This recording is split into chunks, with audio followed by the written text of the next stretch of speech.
Bonjour, nous sommes rendus à la 4e semaine du Carême et bonne nouvelle aujourd'hui, pour nous aider à discerner la présence de Dieu, la liturgie nous propose enfin comme thème « Enfin des certitudes ».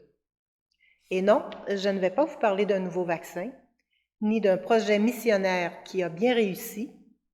La parole de Dieu nous redit aujourd'hui à quel point nous sommes aimés et invités à nous tourner vers sa lumière.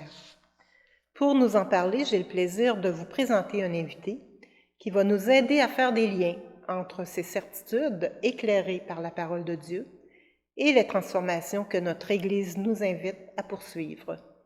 Je laisse la parole à l'abbé Jean Piché, vicaire de la paroisse Notre-Dame de Foix.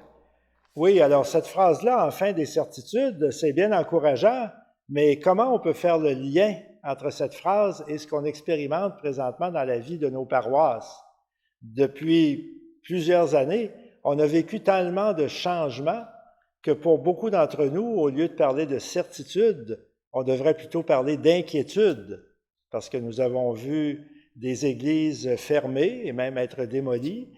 Nous avons vu le nombre de gens qui fréquentent nos célébrations, qui fréquentent nos mouvements paroissiaux diminuer. Nous savons qu'il y a moins de prêtres et d'agents de pastoral. Alors tout ça fait que l'avenir nous semble incertain. Et en plus de ça, on nous annonce pour l'été prochain le regroupement de 2 grandes paroisses, la paroisse Notre-Dame de Foix, avec ses nombreuses communautés, et la paroisse de la Transfiguration, qui comprend Cap-Rouge, Saint-Augustin, Sainte-Catherine de la Jacques-Cartier.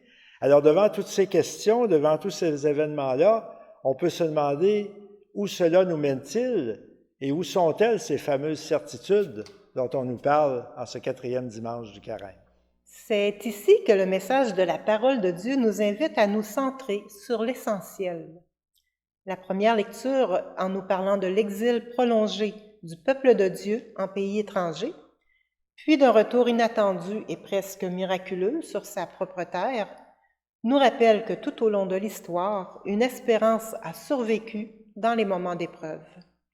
Cette espérance ne vient pas simplement de nos propres réflexions.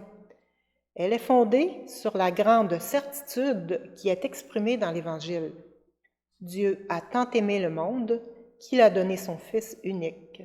Il a envoyé son Fils dans le monde, non pas pour juger le monde, mais pour le sauver.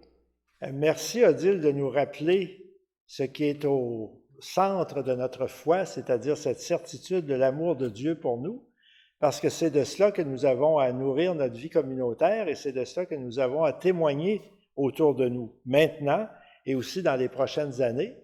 Et nous allons découvrir les moyens de faire cela en nous ouvrant à la lumière que nous apporte l'Esprit Saint dans nos vies. Bien sûr, les prêtres, les diacres, les agentes de pastoral, les intervenantes en pastoral de nos 2 paroisses ont commencé à se rencontrer, à préparer l'avenir, mais nous aurons besoin d'élargir cette réflexion-là à beaucoup de chrétiens et de chrétiennes qui sont intéressés à la vie de nos communautés. Et l'important, c'est que nous fassions cette réflexion-là à la lumière de ce grand amour de Dieu qui nous est annoncé et dont nous sommes assurés, et que nous essayons de trouver ensemble de nouveaux chemins, de nouveaux moyens de rendre nos communautés toujours de plus en plus vivantes, de plus en plus attrayantes, en espérant faire signe aux nouvelles générations pour qu'elles se joignent le plus possible à la vie de nos communautés. Enfin, il n'y a pas de certitude parmi les choses du monde, mais une lumière nous est offerte. La parole de Dieu nous assure que nous sommes aimés, sauvés et guidés par l'Esprit Saint, qui nous éclaire et nous mène jusqu'à Pâques, où le ressuscité nous attend. L'abbé Piché, faisons route ensemble.